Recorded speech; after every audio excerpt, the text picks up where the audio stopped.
الحمد لله رب العالمين نحمده ونستعينه ونستغفره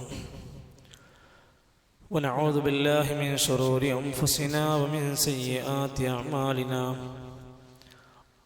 من يهده الله فلا مضل له ومن يضلل فلا هادي له وأشهد أن لا إله إلا الله وحده لا شريك له وأشهد أن محمدا عبده ورسوله أرسله بالهدى ودين الحق ليظهره على الدين كله ولو كره المشركون اللهم صل على محمد وعلى آل محمد كما صليت على إبراهيم وعلى آل إبراهيم إنك حميد مجيد اللهم بارك على محمد وعلى آل محمد كما باركت على إبراهيم وعلى آل إبراهيم إنك حميد مجيد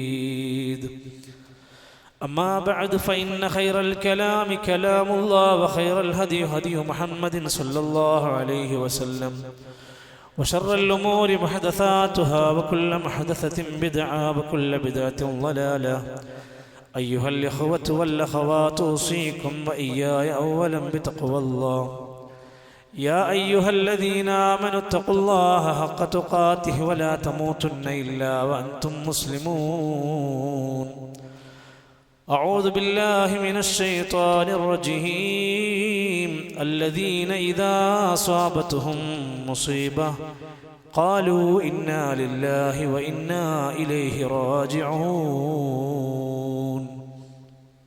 ബഹുമാന്യരായ സഹോദരങ്ങളെ, സത്യവിശ്വാസികളെ, ലോകത്തിൻ്റെ നിയന്ത്രിക്കുന്ന അത്ഭുതകരമായ സൃഷ്ടിപ്പിൻ്റെ ഉടമയായ റബ്ബ് സുബ്ഹാനഹു വ തആലയുടെ ചെറിയ നിസാരമായ സൃഷ്ടികളായ മനുഷ്യരെന്ന നമ്മൾ ഓരോരുത്തരും സൃഷ്ടാവിന് മുന്നിൽ കീഴ്പ്പെടാനും പാപങ്ങളിൽ നിന്ന് പശ്ചാത്തപിച്ചു മടങ്ങുവാനും നല്ല ഒരു ജീവിതത്തിനും നല്ല ഒരു മരണത്തിനും സന്നദ്ധരാകണമെന്നും എന്നെയും നിങ്ങളെയും ഓർമ്മപ്പെടുത്തുകയാണ്. അള്ളാഹുവിൻ്റെ മഹത്തായ അനുഗ്രഹങ്ങൾക്ക് നന്ദി കാണിക്കുന്നവരായി മാറണമെന്നുകൂടെ ഈ സന്ദർഭത്തിൽ ഓർമ്മപ്പെടുത്തുകയാണ്, വസിയത്ത് നൽകുകയാണ്. അള്ളാഹു നമ്മെ എല്ലാം അനുഗ്രഹിക്കുകയും ഇഷ്ടപ്പെടുകയും ചെയ്യുമാറാകട്ടെ.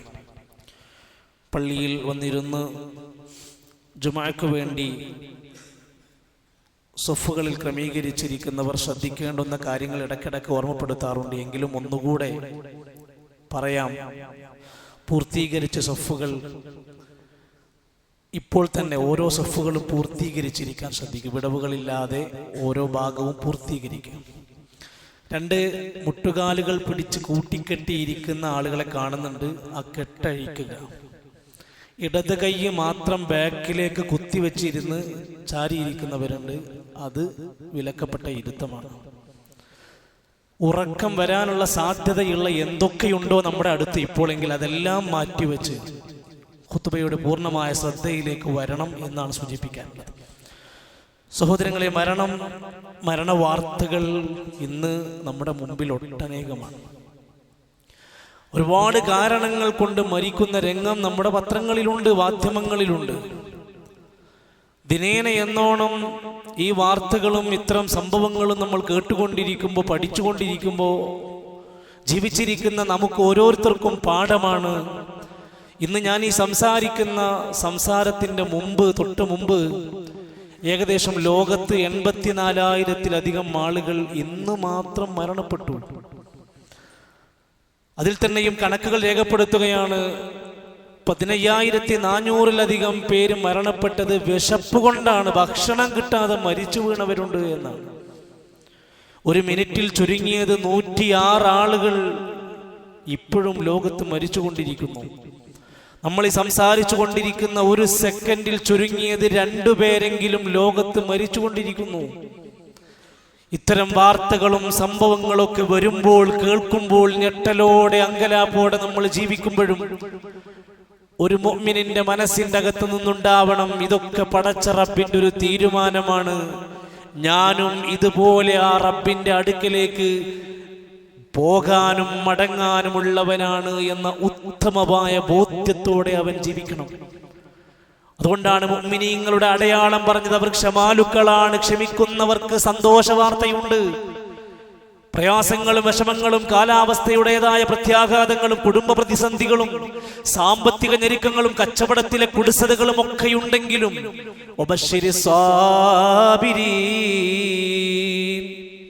അങ്ങേയറ്റത്തെ ക്ഷമാലുക്കൾക്ക് അല്ലാഹുവിന്റെ അടുത്ത് സന്തോഷ വാർത്തയുണ്ട്, സ്വർഗമുണ്ട്. അല്ലാഹുവിന്റെ അടുത്ത് മഹത്തായ ദറജാത്തുകളുണ്ട്.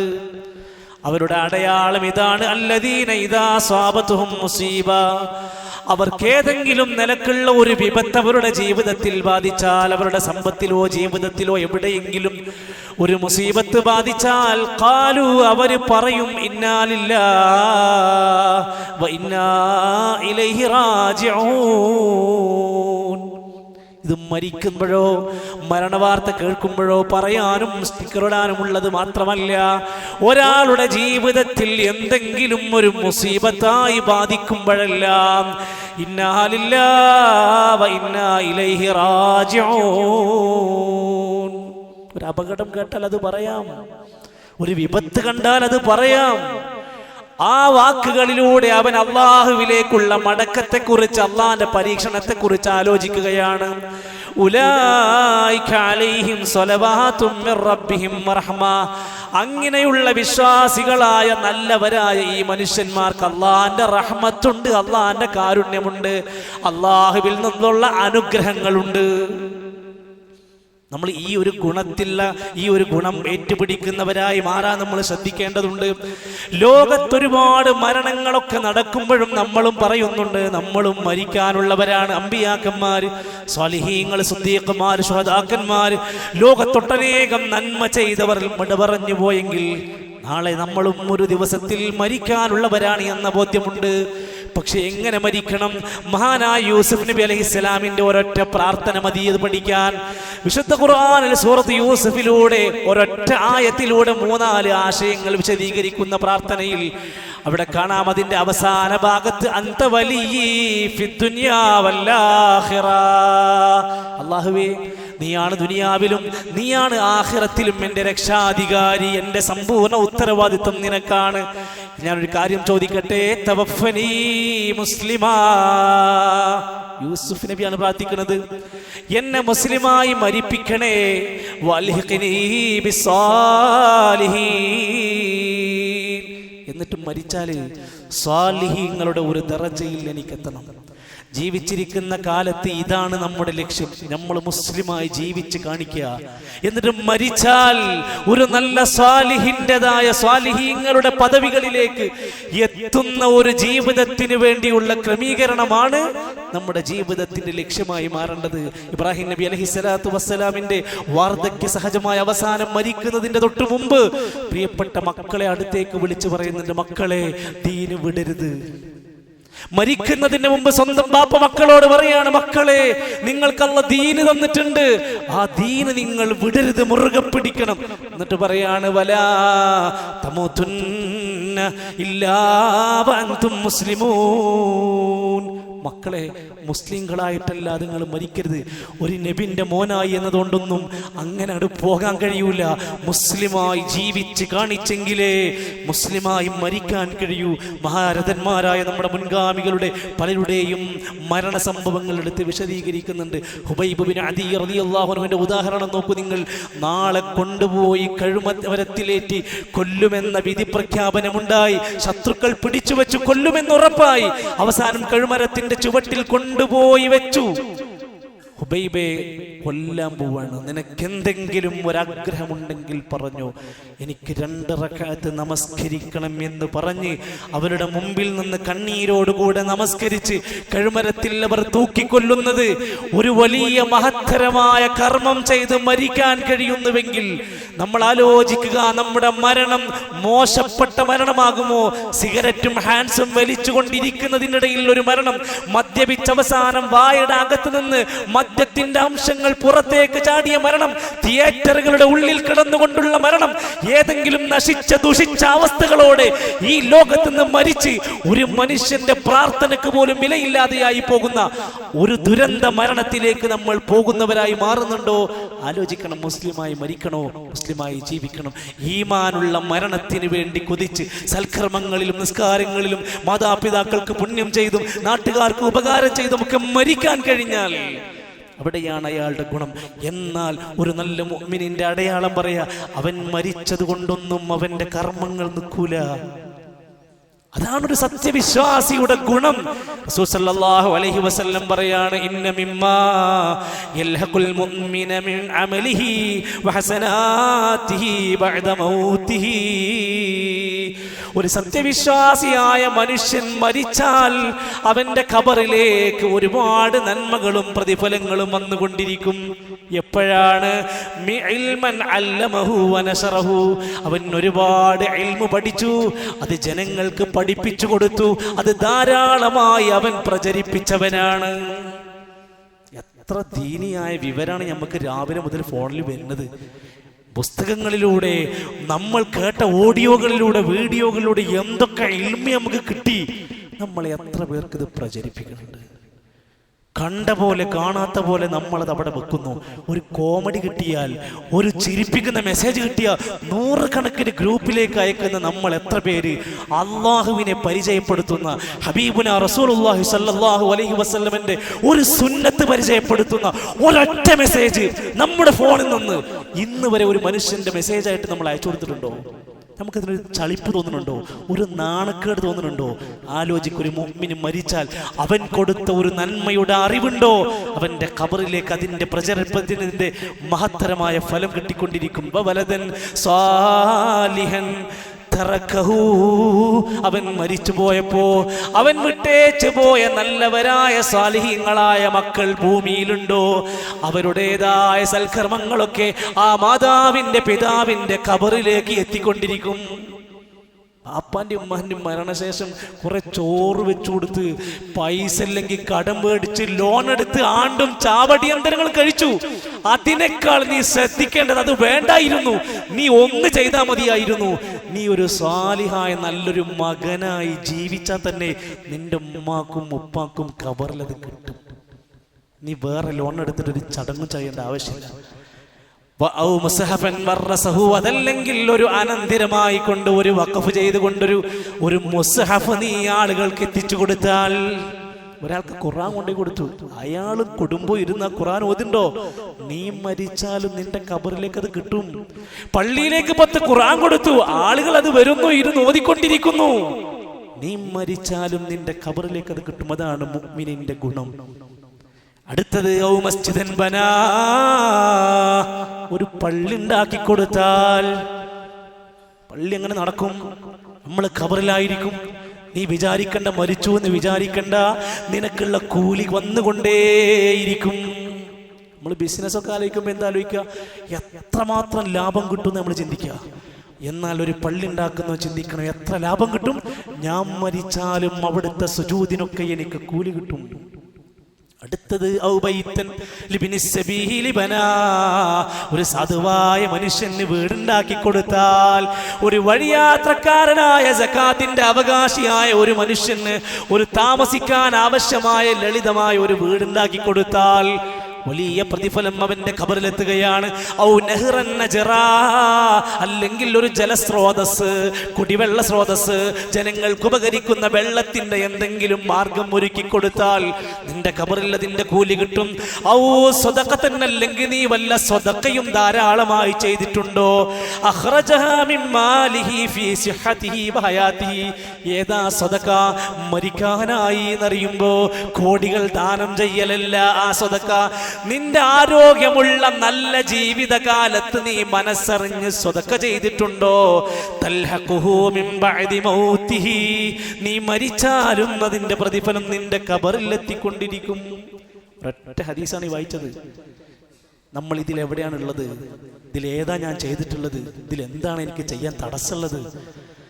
സഹോദരങ്ങളെ, അല്ലാഹുവിന്റെ റസൂൽ സല്ലല്ലാഹു അലൈഹി വസല്ലമയാണ് നമുക്കിത് പഠിപ്പിച്ചു തന്നത്.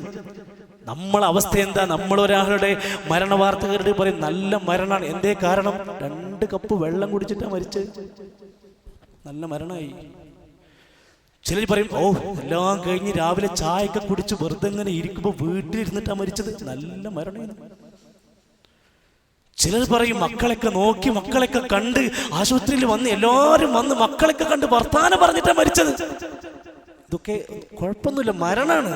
ഇതുകൊണ്ട് ഒരാൾ നല്ല മരണമാണ് എന്ന് പറയാൻ ഇതൊന്നും ഒരു അടയാളമല്ല. മഹാന്മാരായ ഉലമാക്കന്മാർ ഇസ്ലാമിക ലോകത്തെ ചരിത്രം പഠിപ്പിച്ച ഒട്ടനേകം സംഭവങ്ങളിൽ നമുക്കത് കാണാൻ സാധിക്കുന്ന ധാരാളക്കണക്കിന് സംഭവങ്ങൾ ചേർത്ത് പിടിക്കാൻ കഴിയുന്നുണ്ട്. സഹോദരങ്ങളെ ആലോചിച്ച് നോക്കുക നിങ്ങൾ. നമ്മളൊക്കെ ഒരാളുടെ മരണം കഴിഞ്ഞ് അയാളെ കൊണ്ടുപോയി കബറടക്കി കഴിഞ്ഞാൽ നമ്മൾ ചിന്തിക്കുന്നറിയോ, ഇനി അയാളുടെ മക്കളൊക്കെ എങ്ങനെ ജീവിക്കുക? ഇനിയിപ്പോൾ അയാളെ ഭാര്യൻ്റെ അവസ്ഥ എന്താ? ആ വീടിന്റെ പണിയാണെങ്കിൽ കഴിഞ്ഞിട്ടില്ല. നമ്മൾ എപ്പോഴും ചിന്തിക്കുന്നത് അദ്ദേഹത്തിന്റെ കുടുംബത്തെ കുറിച്ചാണ്. മരണപ്പെട്ട ഖബറിലേക്ക് ഇറക്കി വെച്ച മനുഷ്യനെ കുറിച്ച് നമ്മൾ എപ്പോഴെങ്കിലും ചിന്തിച്ചോ? ഒരിക്കൽ നബി സല്ലല്ലാഹു അലൈഹി വസല്ലം തങ്ങൾ ബനു നജ്ജാർ ഗോത്രത്തിന്റെ ഖബർസ്ഥാനിന്റെ അരികിലൂടെ ഇങ്ങനെ നടന്നു പോവാം. അപ്പോൾ ചുരുങ്ങിയത് ആ ഭാഗത്തൊരു 5 or 6 ഖബറുണ്ട്. അപ്പൊ അവരോട് കൂടെയുള്ള അനുയായികളോട് ചോദിക്കണം, ഇവരുടെ പേരൊന്നും അറിയില്ല. നബി തങ്ങൾ ചോദിച്ചു, ഇതൊക്കെ ആരാന്ന് നിങ്ങൾക്ക് അറിയോ? അപ്പൊ ആ ഗോത്രത്തിലുണ്ടായിരുന്ന കുറച്ച് ആൾക്കാർ പറഞ്ഞു, ഞങ്ങൾക്കറിയാം നബിയെ. അപ്പോ നബി തങ്ങൾ തിരിച്ചു ചോദിച്ചു, ഇവരൊക്കെ എങ്ങനെയാ മരിച്ചത്? മരിക്കുമ്പോ എന്താ അവരുടെ അവസ്ഥ? ആ സമയത്ത് സഹാബത്ത് പറയാണ്, മാത്തൂഫിൽ ഇശ്റാഖ്, ശിർക്ക് ചെയ്തുകൊണ്ട് മരിച്ചവരാണ് നബിയെ. ശിർക്കിലായി അല്ലാഹുവല്ലാത്തവരെ ആരാധിച്ച് ജീവിച്ച് മരിച്ചവരാണ് നബിയെ. നബി പറയാണ്, ഇന്ന ഹാദിഹിൽ ഉമ്മത തുബ്തലാ ഫീ ഖുബൂരിഹാ, അവർ അവരുടെ ഖബറിനകത്ത് ഇപ്പോഴും ശക്തമായ പരീക്ഷണങ്ങൾ അനുഭവിക്കുകയാണ്. ദുനിയാവിലുള്ളതൊക്കെ കഴിഞ്ഞു, ഇനി ഒരു പ്രശ്നം ഉണ്ടാവില്ല എന്നല്ല വിചാരിക്കേണ്ടത്. അത്തരം കാര്യങ്ങൾ ചെയ്തു പോയവരൊക്കെ ഖബറിനകത്തും കഠിനമായ ശിക്ഷകളും പരീക്ഷണങ്ങളും അനുഭവിക്കുകയാണ്. അവിടെ നമ്മൾ ചിന്തിക്കാനുണ്ട്. മുനാഫിഖീങ്ങളുമായി ബന്ധപ്പെട്ട ചരിത്രം വിശദീകരിച്ചെടുത്ത് പറയുന്നുണ്ട്, സനുഅദ്ദിബുഹും മർറതൈൻ, അവർക്ക് നാം 2 ശിക്ഷകൾ ഒരുക്കി വച്ചിരിക്കുന്നു എന്ന് പറയുന്നുണ്ട്. അതിൽ ഒന്ന് ബർസഖിലാണ്, മറ്റൊന്ന് പരലോകത്താണ്. അങ്ങനെ ചില ആൾക്കാരെ പറ്റി പറയുന്നുണ്ട്. ഇബ്നു അബ്ബാസ് റളിയല്ലാഹു അൻഹു പറയുകയാണ്, ഒരിക്കൽ നബി തങ്ങൾ 2 ഖബറിന്റെ അരികിലൂടെ നടന്നുപോയി. നമ്മൾ മരിച്ചു കിടക്കുന്ന ഖബറാളിയെ കുറിച്ച് ചിന്തിക്കണം. ഖബറിന്റെ അരികിലൂടെ നടന്നുപോയപ്പോൾ നബി തങ്ങൾ ഈ സ്വഹാബത്തിനോട് പറയാണ്, ഇന്നഹുമാ യുഅദ്ദിബാൻ, ഈ ഖബറിനകത്ത് കിടക്കുന്ന 2 പേര് ഇപ്പോൾ ശിക്ഷിക്കപ്പെട്ടുകൊണ്ടിരിക്കുകയാണ്. വമാ യുഅദ്ദിബാനി ഫീ കബീർ, ഇവർ വലിയ വലിയ തെറ്റൊന്നും ചെയ്തവരല്ല.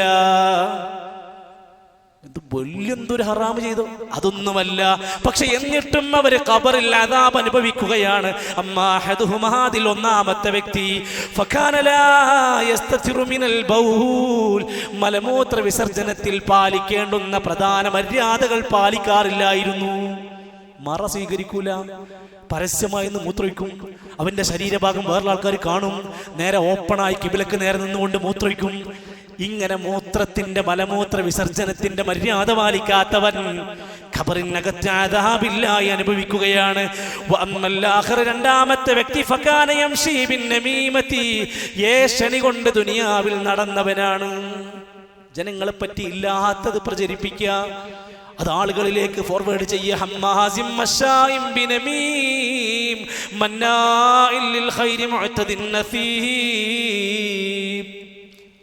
നമ്മാമു, ഏഷണിക്കാരൻ, തമാശ പറയുമ്പോ അല്ലെങ്കിൽ ചിരിപ്പിക്കാൻ വേണ്ടി പറയുമ്പോ ഏഷണി പറഞ്ഞു നടക്കുന്നവനെ നിന്നെ വിടാൻ കഴിയില്ല, നിന്നെ ഖബറിലും നിന്നെ പിടികൂടിക്കൊണ്ടിരിക്കും. മറ്റൊരാളെ പറ്റി പറയാണ്, അവൻ കളവിന്റെ വക്താവാണ്. കളവ് പറയുന്ന പ്രവർത്തിക്കുന്ന വ്യക്തി ഖബറിനകത്ത് ശിക്ഷിക്കപ്പെടുകയാണ്. ഇന്നഹുർ റജുൽ, അവൻ യഗ്ദൂ മിൻ ബൈതിഹി, അവന്റെ വീട്ടിൽ നിന്ന് രാവിലെ അങ്ങ് ഇറങ്ങും. ഫയക്ദിബുൽ കദിബ, എന്നിട്ട് ജനങ്ങളോട് മുഴുവൻ ഓരോ കളവ് പറഞ്ഞുകൊണ്ടിരിക്കും. അത് രാഷ്ട്രീയമാകാം, കായികമാകാം, വിനോദമാകാം, മതപരമാകാം, സംഘടനയാകാം, പ്രാസ്ഥാനികമാകാം. ഒരു വ്യക്തി അയാൾ കളവ് പറഞ്ഞിങ്ങനെ നടക്കുകയാണ്. ആ മനുഷ്യനെ കുറിച്ച് പറയാണ്, അയാൾ ഏതോ കുഗ്രാമത്തിന്റെ ഉള്ളിൽ നിന്നേക്ക് പറഞ്ഞിട്ടുണ്ടാവുക, പക്ഷെ ലോകം മുഴുക്കൻ അത് എത്തിയിട്ടുണ്ടാകും.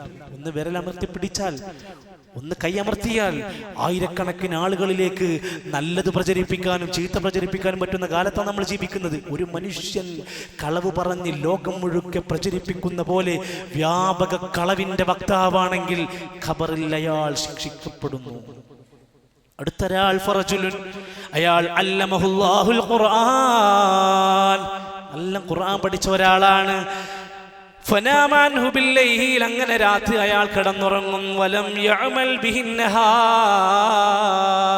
പഠിച്ചതൊന്നും അയാൾ പ്രവർത്തിക്കാൻ സന്നദ്ധരല്ല. ഖുർആൻ എത്രയോ വിവരം നമുക്ക് തരുന്നു. എല്ലാ നാടുകളിലും ആയിരക്കണക്കിന് സെന്ററുകളിൽ ഖുർആൻ ഹദീസ് ലേണിംഗ് സ്കൂൾ എന്ന പഠന സംവിധാനമുണ്ട്. സുഹൃത്തുക്കളെ, ഈ നാട്ടുകാർക്കും സന്തോഷിക്കാൻ അവസരമുണ്ട്. ഖുർആൻ പഠിക്കാൻ, അർത്ഥം പഠിക്കാൻ, തജ്വീദ് പഠിക്കാൻ വ്യവസ്ഥാപിതമായ ഒരു പഠന സംവിധാനം ശനിയാഴ്ചകൾ ഇവിടെ നടന്നുകൊണ്ടിരിക്കുന്നുണ്ട്. കേരളം ഒട്ടുക്കും അതിൻ്റെ പരീക്ഷ വരാനിരിക്കുകയാണ്. ജനങ്ങൾ ദീനിയായ വിഷയത്തിൽ മികച്ചു നിൽക്കാൻ വേണ്ടി, നിലവാരം പരിശോധിക്കാൻ വേണ്ടിയാണ് 12-ാം തീയതി പരീക്ഷ നടക്കുമ്പോൾ എല്ലാവരും രജിസ്റ്റർ ചെയ്യുക. ക്ലാസ്സിന് വന്നവരും വരാത്തവരുമൊക്കെ ഒരു പരീക്ഷ എഴുതി എൻ്റെ മതപരമായ അറിവെത്രയുണ്ട്, എനിക്ക് പഠിക്കാൻ എന്ത് തടസ്സമാണുള്ളത്. അള്ളാന്റെ ഖബറിനകത്ത് ഒരാൾ ശിക്ഷിക്കപ്പെടുന്നത് ഖുർആനിനോടുള്ള അവഗണനയാണെങ്കിൽ നമ്മൾ ആലോചിച്ചോ. റസൂൽ സല്ലല്ലാഹു അലൈഹി വസല്ലമ തങ്ങൾ വിശദീകരിച്ചു, വയനാമു അനിസ്വലാത്തിൽ മക്തൂബ. മറ്റൊരാൾ, അവന്റെ പ്രത്യേകത, അവൻ ഫർളു നമസ്കാരത്തിന്റെ സമയത്ത് കടന്നുറങ്ങാണ്. ഈ പ്രശ്നം അനുഭവിക്കുന്നത് 2 സമയത്താണ്. ഒന്നുകിൽ സുബഹിന്റെ സമയത്ത്, അല്ലെങ്കിൽ അസറിന്റെ സമയത്ത്. ഈ 2 നമസ്കാരങ്ങളെ ശ്രദ്ധിച്ചോ, പുതപ്പിനുള്ളിലാകുന്ന നിസ്കാരമാണ്. ആ നമസ്കാര സമയത്ത് ഉറക്കത്തിലായി നമ്മൾ കടന്നു പോകുന്നുവെങ്കിൽ ഖബറിനകത്ത് അയാൾ ശിക്ഷിക്കപ്പെടുന്നു. അടുത്തത് ആഖിലർ റിബ, പലിശ തിന്ന് ജീവിക്കുന്നവനെ, പരലോകത്ത് നരകത്തിലേക്ക് എത്താൻ നീ കാത്തിരിക്കണ്ട. നിന്റെ ഖബർ മുതൽ നിന്നെ അദാബ് വേട്ടയാടിക്കൊണ്ടിരിക്കും. വർസിന, വ്യഭിചാരത്തിന്റെ എന്തെങ്കിലും അംശം കയ്യിലുണ്ടോ? വ്യഭിചാരത്തിന്റെ ഏതെങ്കിലും സാധനങ്ങൾ നമ്മുടെ കണ്ണിലോ നമ്മുടെ ജീവിതത്തിലോ ഹൃദയത്തിലോ കൊണ്ട് നടക്കുന്നുണ്ടോ? നീ പരലോകത്തെത്താൻ കാത്തുക്കണ്ട. മരിച്ചത് മുതൽ നീ അനുഭവിക്കേണ്ടി വരും. ഹദീസിൽ പറഞ്ഞൊരു ചെറിയ സംഭവം കൂടെ കാണാൻ സാധിക്കും. കടമുണ്ടായിട്ട് വീട്ടാൻ മടി കാണിക്കുന്നവർ ഖബർ മുതൽ അദാബ് അനുഭവിക്കും. കടം മേടിച്ചു കൂട്ടും, തിരിച്ചു കൊടുക്കാനുള്ള ഒരു മനസ്സുണ്ടാവില്ല. തിരിച്ച് ചോദിക്കുന്നതോ അവന് ദേഷ്യമാണ്. സല്ലല്ലാഹു അലൈഹി വസല്ലമയുടെ കാലഘട്ടത്തിൽ സഅദ് ഇബ്നുൽ അത്വൽ റളിയല്ലാഹു അൻഹുവിന്റെ സഹോദരൻ മരണപ്പെട്ടു. സഹോദരൻ മരിച്ചപ്പോ ചെറിയ കടബാധ്യത വന്നു. നബി തങ്ങൾ ആ വിഷയം ചോദ്യം ചെയ്തപ്പോൾ പറഞ്ഞു, എൻ്റെ സഹോദരനാണ് നബിയെ, അദ്ദേഹത്തിന് ചില കടങ്ങളൊക്കെയുണ്ട് എന്ന് പറഞ്ഞപ്പോൾ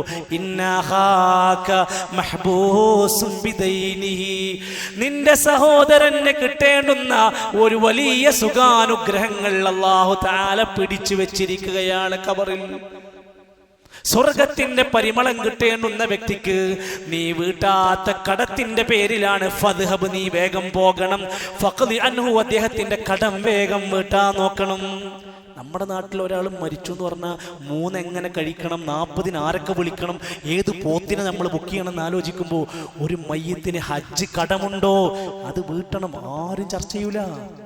മയ്യത്തിന് സാമ്പത്തിക ഇടപാടിൽ എന്തെങ്കിലും ഉണ്ടോ, വേഗത്തിൽ അത് വീട്ടിക്കൊടുക്കണം. അദ്ദേഹത്തിന്റെ ഖബറിൽ പിടിക്കപ്പെടുകയാണ് എന്ന് റസൂലുള്ളാഹി സ്വല്ലല്ലാഹു അലൈഹി വസല്ലം പറഞ്ഞു. അതുകൊണ്ട് നമുക്കൊരു നല്ല മരണം കിട്ടണം. നമ്മൾ മരിച്ചാൽ നമ്മുടെ ഖബറിൽ ഒരു തണൽ കിട്ടണം.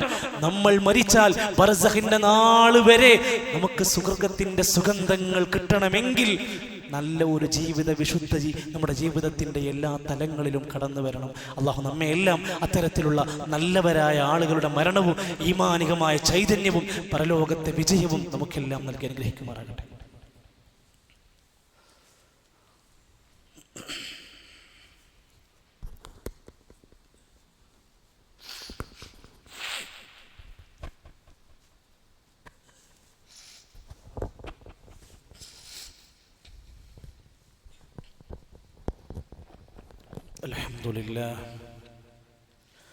الحمد لله رب العالمين والعاقبة للمتقين ولا عدوان إلا على الظالمين والصلاة والسلام على رسوله الأمين وعلى آله وصحبه أجمعين أيها الإخوة والأخوات أوصيكم وإياي ثانيا بتقوى الله. ഒരിക്കൽ കൂടി അള്ളാഹുവിൻ്റെ നിയമനിർദ്ദേശങ്ങൾ പാലിക്കണേ എന്ന് എന്നെയും നിങ്ങളെയും ഓർമ്മപ്പെടുത്തുകയാണ്. അള്ളാഹു അനുഗ്രഹിക്കുമാറാകട്ടെ. സഹോദരങ്ങളെ, ഇസ്ലാമിക ചരിത്രത്തിലെ ഏറ്റവും നീതിമാനായ ഭരണാധികാരി ഖലീഫ ഉമർ ബിൻ ഖത്താബ് റളിയല്ലാഹു അൻഹു, സ്വർഗം കൊണ്ട് സന്തോഷ വാർത്ത അറിയിക്കപ്പെട്ട 10 പ്രമുഖരിൽ രണ്ടാമത്തെയാള്. ഒരു കാലഘട്ടത്തിൽ ഇസ്ലാമിൻ്റെ സ്വഹാബിമാരെ പേടിപ്പിച്ചു വിറപ്പിച്ചിരുന്ന ആൾ, പ്രവാചകനെ കൊല്ലാൻ പുറപ്പെട്ടയാൾ, പിന്നീട് ഇസ്ലാം സ്വീകരിച്ച് അത്യുന്നത സ്ഥാനം നേടിയെടുത്തവരിൽ ഒരാളായി മാറി. ആ ഉമർ റളിയല്ലാഹു അൻഹു ജീവിച്ചിരിക്കുന്ന കാലത്ത് ഒരു ബാപ്പ മകനെയും കൊണ്ട് വന്നു. നമ്മൾ രംഗം ആലോചിച്ച് നോക്കിയാൽ മതി, നമ്മുടെ വീട്ടിലാണെന്നുള്ള ആലോചിച്ച് നോക്കിയാൽ മതി. ബാപ്പ മകനെയും കൊണ്ട് ഖലീഫയുടെ, സ്വഹാബിയുടെ, പ്രമുഖനായ നീതിമാനായ ഭരണാധികാരിന്റെ കോടതിയിൽ കൊണ്ടുവന്നിട്ട് പറഞ്ഞു, എൻ്റെ മകനെ കുറിച്ചൊരു പരാതിയുണ്ട്. മകൻ പറഞ്ഞാൽ അനുസരിക്കുന്നില്ല, മകൻ ഒരു ദീനിയായ ബോധം സൂക്ഷിക്കുന്നില്ല, മകൻ ശരിയല്ല. ഉടൻ മറുപടി ബാപ്പയോട് കുറെ മകന്റെ കുറ്റം പറഞ്ഞു കൊടുത്തില്ല. മകനെ നന്നാക്കാനുള്ള വഴിയൊന്നും പറഞ്ഞില്ല. നീ മകനെയും കൂട്ടി വാ, ഞാൻ മകനോട് ചോദിക്കട്ടെ എന്താണ് കാര്യം. മകനെ പോയി വിളിച്ചു കൊണ്ടുവന്നു.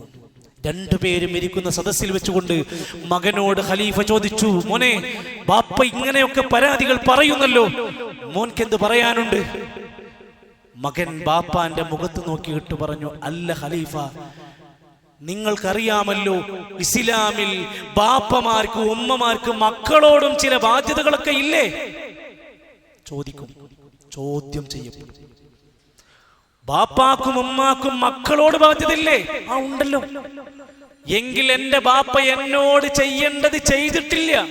അതെന്താ മോനെ നീ അങ്ങനെ പറയുന്നത്? അപ്പൊ അദ്ദേഹം പറയാണ്, മകൻ പറയാണ്, വലം യുസമ്മാനി ഇസ്മൻ ഹസന, ഒരു നല്ല പേരെനിക്ക് വിട്ടു തന്നില്ല. മര്യാദയുള്ള പേര് വിളിക്കാൻ പറ്റുന്ന ഒരു ഇസ്ലാമിക മൂല്യമുള്ള നല്ല ഒരു പേര് പോലും അദ്ദേഹം എനിക്ക് ഇട്ടു തന്നിട്ടില്ല ഖലീഫ. രണ്ടാമത്തെ പരാതി, വലം യുഅല്ലിമനി മിനൽ കിതാബി വസ്സുന്ന, അല്ലാഹുവിന്റെ കിതാബിൽ നിന്ന്, സുന്നത്തിൽ നിന്ന് എനിക്കൊന്നും ഈ ബാപ്പ പഠിപ്പിച്ചു തന്നിട്ടില്ല. പിന്നെ പരാതി, എനിക്ക് നല്ല ഒരു ഉമ്മയെ തന്നില്ല ഖലീഫ, ദീനില്ലാത്ത ഒരു ഉമ്മയെയാണ് എനിക്ക് തന്നിരിക്കുന്നത്. മൂപ്പരെ ഭാര്യനെ പറ്റിയാ പറയണത്. സുഹൃത്തുക്കളെ, ഈ വര വരച്ചോ, ഈ വര നമ്മൾ കുറിച്ചു വെച്ചോ, നമ്മുടെ മക്കൾ ഇങ്ങനെ നമ്മിലേക്ക് ചൂണ്ടി സംസാരിക്കുമോ എന്ന് ആലോചിച്ചോ? സഹോദരങ്ങളെ, എത്ര വലിയ കടമയാണ്, ബാധ്യതയാണ് ബാപ്പാക്ക് ഉമ്മാക്ക് മക്കളോടുള്ളത് എന്ന് പഠിപ്പിക്കുക. ഇബ്നു ഉസൈമിൻ റഹിമഹുല്ലാഹ്, സൗദി അറേബ്യയിലെ പണ്ഡിത സഭയിലെ ഉന്നത സ്ഥാനത്തിരുന്ന ഇബ്നു ഉസൈമിൻ റഹിമഹുല്ലാഹ് പറയാണ്, അല്ലിമു ഔലാദകും അസ്സിദ്ഖ, നിങ്ങൾ നിങ്ങളുടെ മക്കൾക്ക് സത്യസന്ധത എന്നത് നന്നായി പഠിപ്പിച്ചു കൊടുക്കണം. ഇത് പറഞ്ഞിട്ട് എത്രയോ കൊല്ലങ്ങൾ കഴിഞ്ഞു.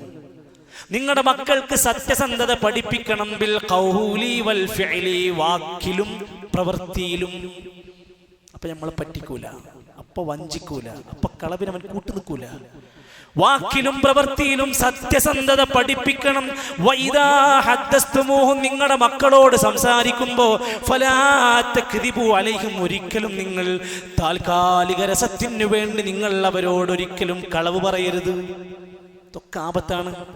വഇദാ വഅദ്തുമൂഹും, നിങ്ങൾ എന്തെങ്കിലും ചെയ്യാം, തരാം, കൊടുക്കാമെന്ന് വാഗ്ദാനം ചെയ്താൽ ഫലാ തഖ്ലിഫൂക്കും, നിങ്ങൾ ഒരിക്കലും അത് ലംഘിക്കരുത്. ഒരു രക്ഷിതാവ് എന്ന നിലക്ക് തൻ്റെ മക്കളോട് ഒരുപാട് ബാധ്യതയുണ്ട് എന്നാണ് ഇതൊക്കെ ഓർമ്മപ്പെടുത്തുന്നത്. പ്രിയപ്പെട്ട രക്ഷിതാക്കളെ, മക്കൾ നശിക്കാനും കേടുവരാനുമുള്ള പുതിയ ലോകത്തെ ഒട്ടനേകം കാരണങ്ങളെ നമുക്കറിയാം. ഉലമാക്കന്മാർ പ്രത്യേകം എണ്ണിപ്പറഞ്ഞു, നിങ്ങളുടെ മക്കൾ നശിക്കാനുള്ള പ്രധാനപ്പെട്ട കാര്യങ്ങളിൽ ഒന്നാണ് അൽ ഖുലുവതി, അല്ലെങ്കിൽ അവൻ ഖലീലുമാരുമായുള്ള കൂട്ടുകെട്ടാണ്. മോശം ചങ്ങാതിമാര്, മോശം ചങ്ങാതിച്ചുമാര് അത്തരത്തിലുള്ള ഏതെങ്കിലും ചങ്ങലക്കൂട്ടുകെട്ടുകളിൽ പെട്ടുകഴിഞ്ഞാൽ എത്ര നിസ്കരിക്കുന്ന വാപ്പാന്റെ ഉമ്മാന്റെ മോനാണെങ്കിലും നശിക്കും. ഉലമാക്കന്മാർ രേഖപ്പെടുത്തുകയാണ്, അറിവില്ലായ്മ, കുട്ടികൾക്ക് അറിയാത്ത ഒരുപാട് കാര്യങ്ങൾ ഉണ്ടാകും. അതിൽ ചെന്ന് ചാടിയാൽ അവർ നശിക്കാനുള്ള കാരണങ്ങളാണ്. തെറ്റു ചെയ്യാനുള്ള സാഹചര്യങ്ങൾ വർദ്ധിക്കുമ്പോൾ മക്കൾ നശിക്കാനുള്ള കാരണമാണ്. അതുപോലെ ഉലമാക്കന്മാർ പറയാണ്, ഒഴിവുള്ള ഒരുപാട് സമയം കിട്ടുമ്പോൾ അവർ സ്വാഭാവികമായി എന്തെങ്കിലും തെറ്റു ചെയ്യാനുള്ള ടെൻഡൻസി കൂടും. ഒഴിവുകാലാണ്. എത്ര സംഭവങ്ങളാണ് നമ്മുടെ നാട്ടിലൂടെ ഇങ്ങനെ ഇപ്പോൾ കേട്ടുകൊണ്ട്. കുളത്തിൽ വീണ് മരിച്ചു, മരത്തിൽ വീണ് മരിച്ചു, പല അപകടങ്ങൾ, ചെറിയ ചെറിയ മക്കളുടെ ദുരന്ത വാർത്തകൾ നമ്മൾ കേട്ടുകൊണ്ടിരിക്കുകയാണ്. ഒഴിവുള്ള സമയത്തിൽ അവർക്ക് കിട്ടേണ്ടുന്ന അവരുടേതായ ദുനിയാവിന്റെ ആഖിറത്തിന്റെ എല്ലാ നേട്ടങ്ങൾക്കും ഉപകരിക്കുന്ന ഒരുപാട് വിജ്ഞാനങ്ങൾ കൊടുക്കാൻ നമുക്ക്. എത്ര സാഹചര്യങ്ങൾ നമ്മുടെ മുമ്പിലുണ്ട്. അത്തരം നന്മകളിലേക്ക് അവരെ എത്തിക്കണമെന്നുള്ള വലിയ പദ്ധതിയാണ് കേരളത്തിലുടനീളം നമ്മുടെ വിദ്യാർത്ഥി പ്രസ്ഥാനത്തിന്റെ കീഴിൽ നടന്നുകൊണ്ടിരിക്കുന്നത്. ഈ വരുന്ന 4-ാം തീയതി മുതൽ ആരംഭിക്കുന്ന കുട്ടികളുടെ ക്ലാസുകൾ, കുട്ടികൾക്ക് വേണ്ടി സമ്മറൈസ് എന്ന പേരിൽ അവധിക്കാല ക്ലാസ് ആരംഭിക്കുകയാണ്. അഥവാ നാളെ മുതൽ 8-ാം തീയതി വരെയാണ് ക്ലാസ്സുകൾ. 9 മണി മുതൽ 11 മണി വരെ ഹൈസ്കൂളിലും പ്ലസ് ടുവിലും ഡിഗ്രിക്ക് പഠിക്കുന്ന ഈ ഖുത്ബക്ക് വന്ന എല്ലാവരോടും പറയാം, നമ്മുടെ വീട്ടിലുള്ള ഈ പ്രായത്തിലുള്ള മക്കൾക്കൊരു 2 മണിക്കൂർ അവരുടെ നമസ്കാരം ശരിപ്പെടുത്താൻ, മാതാപിതാക്കൾക്ക് വേണ്ടിയുള്ള പ്രാർത്ഥന പഠിപ്പിക്കാൻ, വീട്ടിലൊരു മരണം നടന്നാൽ ശ്രദ്ധിക്കേണ്ടുന്ന കാര്യങ്ങൾ അവർ പഠിക്കാൻ വിദ്യാർത്ഥികൾക്ക് വേണ്ടി അവധിക്കാലത്തൊരു അറിവിൻ്റെ സംരംഭം നമ്മൾ ആരംഭിക്കുകയാണ്. എല്ലാ രക്ഷിതാക്കളും അതിൽ ശ്രദ്ധിക്കുക. ആൺകുട്ടികൾക്ക് വേണ്ടി മാത്രം ഒരു പ്രത്യേക സഹവാസ ക്യാമ്പ് 10-ാം തീയതി മുതൽ 12-ാം തീയതി വരെ കൂടാളി പള്ളിയിൽ വെച്ചുകൊണ്ട് ആൺകുട്ടികൾക്ക് മാത്രം അവരെ താമസിപ്പിച്ച് അവരെ കൃത്യമായി നല്ല ഒരു അജണ്ടയോടെ നമ്മുടെ പണ്ഡിതന്മാരുടെ മേൽനോട്ടത്തിൽ ചില തർബിയത്തുകൾ കൊടുക്കുന്ന പദ്ധതികളുണ്ട്. ഞാനിത് ഓർമ്മപ്പെടുത്തിയത് എൻ്റെ മക്കളെ എന്തു ചെയ്യണമെന്ന് അങ്കലാപ്പിലിരിക്കുന്ന രക്ഷിതാക്കളോടാണ്. അവസരങ്ങൾ അവർക്ക് കൊടുക്കുക. അള്ളാഹുവിൻ്റെ ദീനിൻ്റെ മാർഗത്തിലുള്ള ചാൻസുകൾ നമ്മൾ ഉപയോഗപ്പെടുത്തുക. അള്ളാഹു നമ്മുടെ മക്കളെ, നമ്മുടെ കുടുംബത്തെ സ്വാലിഹീങ്ങളാക്കി മാറ്റി അനുഗ്രഹിക്കുമാറാകട്ടെ. കൺകുളിർമയുള്ള നല്ലവരായ സന്താനങ്ങളെ അള്ളാഹു നമുക്ക് പ്രദാനം ചെയ്യുമാറാകട്ടെ. സഹോദരങ്ങളെ, ഹജ്ജുമായി ബന്ധപ്പെട്ട ഒരുക്കങ്ങൾ നടന്നുകൊണ്ടിരിക്കുന്നൊരു വേളയിലാണ്. ഏതാനും ദിവസങ്ങൾ കഴിഞ്ഞാൽ യാത്രയുടെ അതിൻ്റെ ആദ്യ ഫ്ലൈറ്റുകൾ പോകാനുള്ള ഒരുക്കങ്ങൾ ആരംഭിക്കുകയാണ്. നമ്മുടെ കുടുംബത്തിലും പരിചയത്തിലുമൊക്കെയുള്ള എല്ലാ ഹാജിമാരായിട്ടുള്ള ഗവൺമെൻറ്റിലോ പ്രൈവറ്റിലോ എവിടെയെങ്കിലും പോകാൻ ഉദ്ദേശിക്കുന്നവരൊക്കെ അവരുടെ മഖബൂലും മബ്രൂറുമായൊരു ഹജ്ജ് അവർക്ക് നേടാൻ ആഗ്രഹിച്ച് ലക്ഷക്കണക്കിന് രൂപ കൊടുത്ത് അവർ പോകുമ്പോൾ അത് പഠിച്ചു മനസ്സിലാക്കി പോകണം എന്നവരോട് ഓർമ്മപ്പെടുത്തണം. അതിനുവേണ്ടി ഏറ്റവും നല്ല അവസരമാണ്. കണ്ണൂർ ജില്ലയിൽ തന്നെ നാളെ 4-ാം തീയതി ജവഹർ ഓഡിറ്റോറിയത്തിൽ വെച്ചുകൊണ്ട് രാവിലെ മുതൽ നടക്കുന്ന ഹജ്ജ് പഠന ക്ലാസ് നടക്കുകയാണ്. എല്ലാ ഹാജിമാരെയും അതിലേക്ക് എത്തിക്കാൻ നമ്മളുമായി ബന്ധപ്പെട്ടവരെയൊക്കെ അതിൽ ഓർമ്മപ്പെടുത്തുക. അല്ലാഹു സുബ്ഹാനഹു വ തആല നമുക്കും ഇതുപോലെ അള്ളാഹുവിൻ്റെ ആ നാട്ടിൽ, അള്ളാഹുവിൻ്റെ ആ സുന്ദരമായ നിർഭയത്വത്തിൻ്റെ രാജ്യത്ത്, പരിശുദ്ധമാക്കപ്പെട്ട പ്രദേശത്ത് എത്തി ഹജ്ജും ഉംറയും ഒക്കെ പൂർത്തീകരിക്കാനുള്ള തൗഫീഖ് അള്ളാഹു പ്രദാനം ചെയ്യുമാറാകട്ടെ. ഒരുപാട് മരണങ്ങൾ കഴിഞ്ഞ കാല ദിവസങ്ങളിൽ നമ്മുടെ സുഹൃത്തുക്കൾ, ബന്ധുക്കൾ, ആദർശരംഗത്തെ പ്രിയപ്പെട്ടവർ, അവരുടെ മാതാപിതാക്കൾ പലരും മരണപ്പെട്ടു പോയിട്ടുണ്ട്. റബ്ബേ, നീ അവർക്കൊക്കെ മഗ്ഫിറത്തും മർഹമത്തും നൽകണമേ. അഞ്ചരക്കണ്ടിയിലുള്ള നമ്മുടെ ഒരു സഹോദരൻ്റെ 2 വയസ്സുള്ള മകൻ ക്യാൻസർ ബാധിച്ച് കഴിഞ്ഞ ദിവസം മരണപ്പെട്ടു. അള്ളാഹു ആ കുടുംബത്തിൻ്റെ ക്ഷമയും ഈമാനും പ്രതിഫലവും നൽകുമാറാകട്ടെ. ഒരുപാട് ആളുകൾ ആശുപത്രികളിൽ രോഗശയ്യയിൽ പ്രയാസപ്പെട്ടുകൊണ്ടിരിക്കുന്നു. അള്ളാഹുവെ, എല്ലാവർക്കും സമ്പൂർണ്ണ ശിഫ നൽകണമേ റഹ്മാനെ. അള്ളാഹുവെ, ഞങ്ങളുടെ സമ്പത്തിൽ, ജോലിയിൽ, വരുമാനങ്ങളിലെല്ലാം ഖൈറും ബറക്കത്തും നൽകണമേ. അള്ളാഹുവെ, ഞങ്ങൾക്ക് ഉപകരിക്കുന്ന മഴ നൽകണമേ. അള്ളാഹുവെ, ഞങ്ങളുടെ പ്രദേശങ്ങളിൽ വലിയ ഉപകാരപ്രദമായ നല്ല തണുപ്പിക്കുന്ന മഴയെ ഞങ്ങൾക്ക് നീ നൽകണമേ. അല്ലാഹുമ്മ അഗ്സ്ന, അല്ലാഹുമ്മ അസ്ഖിന, അല്ലാഹുമ്മ അസ്ഖിന ഗൈസൻ മുഗീസൻ മരീഅ. അല്ലാഹുമ്മ اغفر للمؤمنين والمؤمنات والمسلمين والمسلمات الأحياء منهم والأموات. اللهم أجرنا من النار، اللهم أجرنا من النار، اللهم أجرنا من النار. ربنا تقبل منا إنك أنت السميع العليم وتب علينا إنك أنت التواب الرحيم. وصلى الله على نبينا محمد والحمد لله رب العالمين.